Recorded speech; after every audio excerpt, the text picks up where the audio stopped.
And then she followed it up with, "We're safe, that's all that matters." And I know that's true because if they were not around today because they had slept in that house, it would be a whole nother level of devastation. In fact, I said I didn't cry. I didn't cry because I don't miss the house. Physical belongings don't mean anything. What's up, everyone? Welcome back to the channel. I am Brian, and it is with a heavy heart and a resilient spirit that I am telling you today that my parents' house in Altadena, California has burned to the ground in the Eaton Canyon fires. And it's not just the house, it's the entire neighborhood, the entire community, a place that I have grown up from 1983 till about 2001, that I go back and visit many times every single year to see my parents, to see family, to see friends. It is unimaginable, the devastation. And I am here a day removed. It is January 9th, 2025, and I need to make a video about this. There's a reason why I need to do this, and I think it's because my channel, if you know my channel, really is about sharing joy, and it is hard to share joy in a moment like this. It is hard to continue without putting this out there and sort of washing my hands of it, for lack of a better word. So I am going to be sharing this experience. I don't know how long this is going to be, but I'm doing it for myself, I'm doing it for my family, I'm doing it for those out there who were affected by this. Many childhood friends, elementary school friends have lost their homes. Many of the businesses that I frequent have disappeared. It is going to be a process to rebuild. And I feel like in just saying certain things out loud, it's potentially going to be helpful. So I do have something very special to share at the end of this. It's actually correspondence from a person that I really respect and admire. And let's just jump into it. So the first thing I want to talk about is the events that kind of took place leading up to this. You know, it was a normal day at work. I came home, didn't even realize what was going on in Southern California, the extent to which the fires had kind of ravished the Pacific Palisades, and that a fire had started in Eaton Canyon. Now, Eaton Canyon is a fair distance away from my parents' house in terms of really being considered a legitimate fire threat. There have been fires in Eaton Canyon before, and they've typically been contained well before they got anywhere close to my parents' house. So if we're being honest and realistic about what we really perceive the threat level to be, I don't think any of us honestly thought the house was going to disappear. And that's especially true of my dad. My dad had polio growing up. He's got a bum leg, he's old, and it takes him a lot of time to get from the house to the car. I'd say give it 20 minutes. So it isn't the type of thing where you can just sit around and wait, and then once things get too dangerous, just get to the car. We had found out that my parents' house was in a mandatory evacuation zone around 9 p.m. on January 7th, and we immediately tried to reach out to them. I tried calling their home phone multiple times, and it went immediately to voicemail. I thought they were actually on the phone with family or friends talking about what was happening, and it turns out the power had been out and the line was dead. So I tried my mom's cell phone, she didn't pick up. I tried my dad's cell phone, it was turned off, which is what I would typically expect. My parents aren't the most technologically savvy, but I kept trying because this was really important, and I did eventually get through to my mom, and I did eventually convey the severity of what was going on, and I told them they needed to get out of the house immediately. They were still there. I think that they knew that they should leave. They said it was starting to get bad with the smoke. In hindsight, it sounds like the neighbor had texted them that the neighbor was leaving and that they should leave too. So I do think they were aware of what was happening, but honestly, in my heart of hearts, I kind of feel like if they were left to their own devices and hadn't received any feedback from us or the neighbor, they would have just gone to sleep at night in that house. I want to say, I didn't say this up front, they are safe. That is the most important thing. They did evacuate upon receiving my phone call. The worst part when it comes to a loss like this is, again, they didn't honestly think that the house was not going to be there the next day. And as much of a threat as we knew it was, I did not think that either. This is a candid video. My dad might hate me for saying this, but he honestly was kind of the mind of, he's just going to go get some food somewhere, go to Wendy's, go to Denny's, and just wait it out in the car until it's safe to return. I think that was his level of perceived threat. And in hindsight, that probably also sounds completely absurd, except I assure you that many others going through this exact situation right now probably honestly felt the same way. Now, they weren't so silly as to not go seek shelter immediately, but they honestly thought there would be a house to return to, and there isn't. So as the night went on, really, if you wonder how something like this can be so severe and ravish a community, even though people know what's going on, even though firefighters are there and prepared and ready to act, it's that we have winds that come over the mountains. They're called the Santa Ana winds, and they were gusting between 60 and 80 miles an hour at night. You have fires burning, you have smog, you have embers, and you can't fight a fire. You can't use air suppression. You can't really even fight a fire on the ground with winds blowing that fast. So it's just going to be a function of where are the winds going to take the embers and what's going to happen as a result. And initially, my parents' house was about 2 blocks away from the evacuation zone, so they were on the edge of what was considered safe. And we went to sleep and the winds were blowing in the east direction. They lived to the west of where the fire was. And I went to bed at night honestly thinking that everything was going to be okay when I woke up the next day. I woke up, I went to work, and I'm starting to get messages from my wife, from my brother. And the messages are, the fire has reached Lake Avenue in Altadena. Now that means that it's basically crossed the path of my parents' house. And I'm watching video, and we're talking, my childhood neighborhood, my childhood community is just absolutely up in flames. It is mind-boggling, it is shocking, it is surreal. There aren't words that can describe what has happened. Again, unimaginable. I don't think anybody that has ever lived in this community or spent time here could imagine the devastation that has taken place. And I'm getting very concerned that my parents' house isn't there anymore. And I'm calling them up and I'm informing them of what has happened and just kind of trying to prepare them for the worst.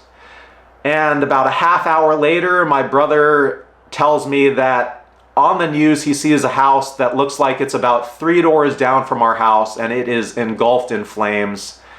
And at that point, I was pretty sure what had taken place. I called my mom just to let them know it's on our block, it's just a couple houses down. And while I'm on the phone with my mom, she says that our neighbor texted her, the house is gone. And in that moment, I didn't cry, but I did cuss a lot. I used the F word quite a bit. And my mom on the phone, calm, cool, collected, said, "Brian, don't use that word. I don't want to hear you use that word." That was the most important thing to her in that moment. My behavior, my conduct. Not that they had lost their house. Now, I'm going to give myself some latitude to react in that moment. I'm going to give everybody latitude to react in that moment. We're all processing it differently. But that's going to stick with me forever, that in that moment, my mom said that. And then she followed it up with, "We're safe. That's all that matters." And I know that's true because if they were not around today, because they had slept in that house, it would be a whole nother level of devastation. In fact, I said I didn't cry. I didn't cry because I don't miss the house. Physical belonging Physical belongings don't mean anything. I mean, I have a lot of stuff. You see this channel, I enjoy a lot of really nice things. But it's my parents, it's my family that matters the most to me. And in that moment, after that moment, the one thought that came into my head is, I need to go see my daughter. I need to go spend time with my daughter. I'm leaving work. I'm calling my family. I'm calling my wife. I'm calling my brother. We're getting together. And we're just spending time together as a family. And if there's anything that can come from a devastation like this, where what you've lost is physical belongings, bringing your family together is perhaps the best silver lining that I can possibly imagine. When I went down for the holidays, my dad, who usually doesn't ever hang out with us during the day, he's a night owl. He wakes up at 3 or 4 in the afternoon, stays up till 3 or 4 in the morning. We go and we get dinner. That's our thing. So my wife and I will go on excursions on our own, and then we'll make sure we get dinner with them. Now that I've got my daughter, his granddaughter, we go down. He is up at the crack of dawn. He loves this little girl to death. And it takes up a whole day to do things with him. We go to lunch, we go walk a downtown, and 2.5 hours worth of activity. The whole day is shot, and it is worth the effort. The entire moment is something I am going to treasure for the rest of my life. I honestly thought he wasn't going to make it to see my daughter. And it's been a dream of mine for that to happen. And these are the memories that I cherish. And we had them in this house, yes, but it's the memories that live on. The house is not important. The house was never going to last forever. When I think about the things that I've lost in the house, it's down to memories. It's down to photos of me as a child with my family growing up that I'm never going to see again. But I still have those memories. And as I think about long term, my dad was a hoarder. He had a lot of stuff in this house. It was a huge house. And I talked to him during this Christmas break because we know he's not going to live forever. We know that, we can accept that, we can cherish the moments we have, but we can honestly discuss that nobody wants to clean this house up after he passes away. And the way this typically would have gone is if and when he passes, knock on wood, hopefully that's a long time from now, it would have turned into me, my brother, hopefully my mom, going through all the possessions, trying to decide what we should keep, what we should let go of, and probably on the path discovering some things about him that we never knew. And I thought about it, and I'd rather have what we have now. I'd rather have the inverse. I'd rather not have the house and have him and take the time to talk to him about what are the things he kept, what are the things he valued, and why, and capture that for the future, because that is what is important to me. And now I have that opportunity, and I am going to take it.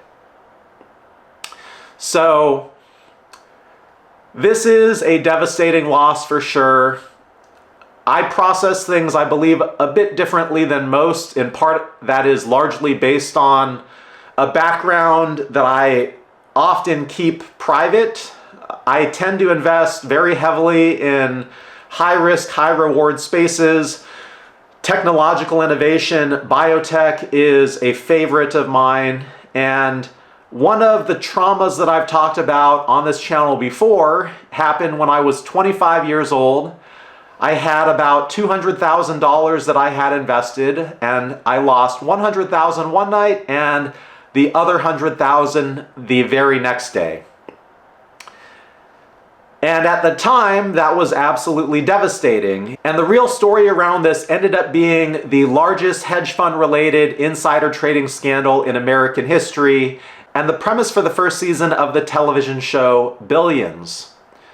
I wasn't discouraged then. I decided I would make lemonade of lemons. I persevered, and I've since had days as spectacular as north of $700,000 in a single day. And I had a day last month where I lost $300,000. I have signed up for miniature traumas in my personal private life on a semi-annual basis, and it doesn't faze me anymore. Possessions are possessions, money is money, family is irreplaceable. That's honestly how I feel. But I don't think I've ever experienced a true physical trauma like this one, where the amount of stuff that I grew up with or valued, and especially the entire community, the friends, the family that are going to be disrupted, displaced by this. I've never ever seen this in my life. And I don't necessarily know how to process it or what to do, but I, in my head, know that this is the new reality, that I have to accept this, and I have accepted this. And so the next step is to move forward from here. And how do we do that? And just take it one day at a time. On this channel, I had a video of the McLaren 675 LT delivery just this past week. And I'm not going to share the details around this experience, but at the same time, right before Christmas, a coworker of mine, a colleague, had a very traumatizing personal experience with their family that was almost a near-death experience. Truly, truly traumatizing. And we came back from the new year and I talked to him, and thankfully everything worked out okay, but we're talking close family relative could have been gone way too soon. And I'm listening, and the best I can do is empathize, because you really can't say or do anything to help the situation. You can just let them know you understand and you care and you feel what they're feeling. And he said, well, how was your break after that? And I said, honestly, I don't even know if I want to tell you after you telling me what you told me. But he said, don't worry about it. He's good. What is it? And I showed him clips from the video of the car delivery. And he was so happy. He was so happy for me. He was so happy for my daughter. It was a great experience, a great moment to share. And that's life. That's life. This happens later in the week. You know, I get the car of my dreams, and then I lose my childhood home, and life just has highs and lows that it will throw at you like that, and there's nothing that you can do to control it. So you just have to accept it for what it is. There's days that are going to be your highlights, and there's days where you're just going to have to persevere and survive. And so I have learned over the years how to be resilient. And if there's a single message that I can share with anyone going through this as well, it's that you will be okay at the end of this. It's going to be a process. Hunker down, settle in, take it one day at a time, map out a plan from here to where you need to be to recover, and just work it off. I honestly believe it could be 10 plus years before we see this community back to what it once was. But I also believe in my heart of hearts that it will be that again someday.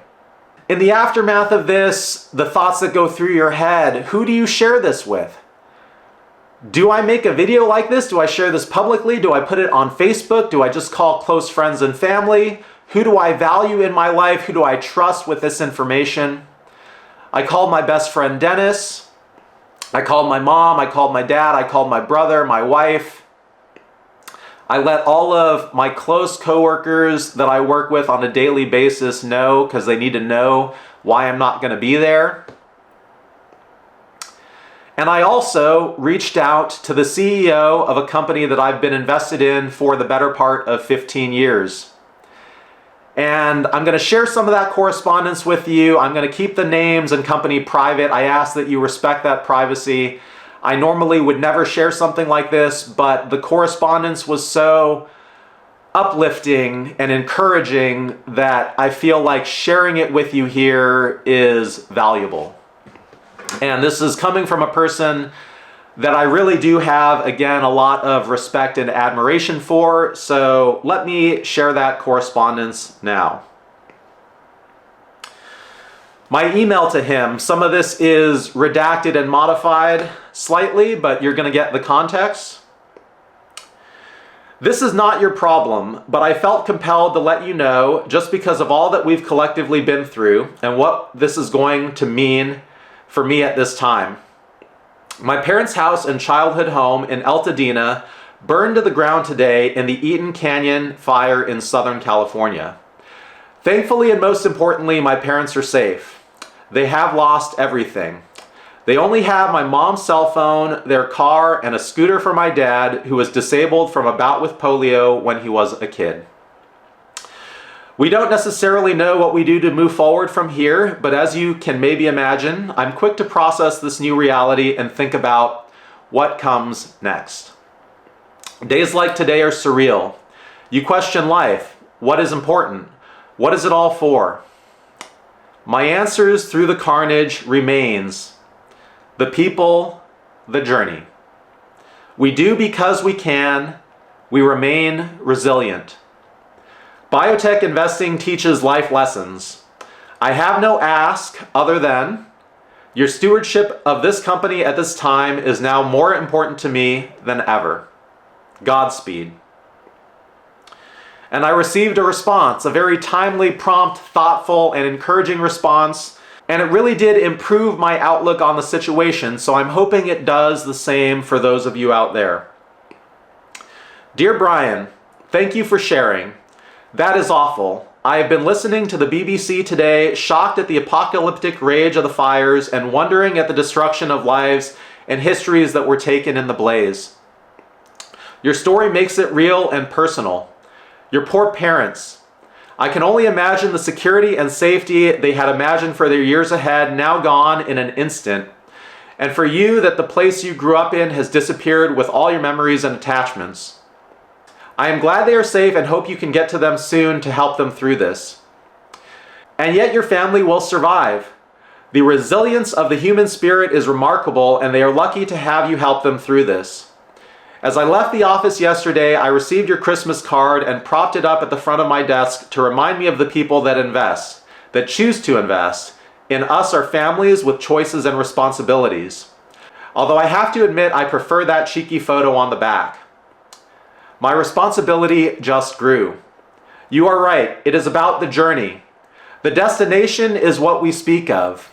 That house, that job, that vacation. But in the end, what we talk about is how we get there and why we made that choice.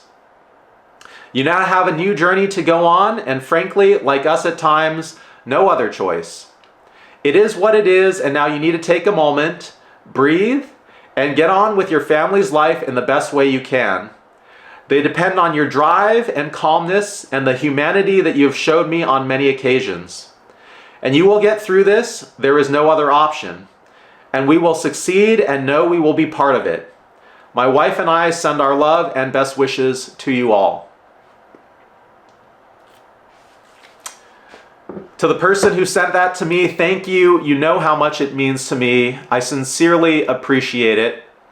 To everyone out there, again, you will get through this. We will get through this. As a community, Altadena will be rebuilt stronger and better than ever. And I know that that sentiment is hard to accept at this time, or maybe even believe, but it is the hope that is going to get you there. So stay strong, stay resilient, and we will get through this together. That's all I've got for this one. Thank you for watching. I appreciate you, and I will see you at the next one soon.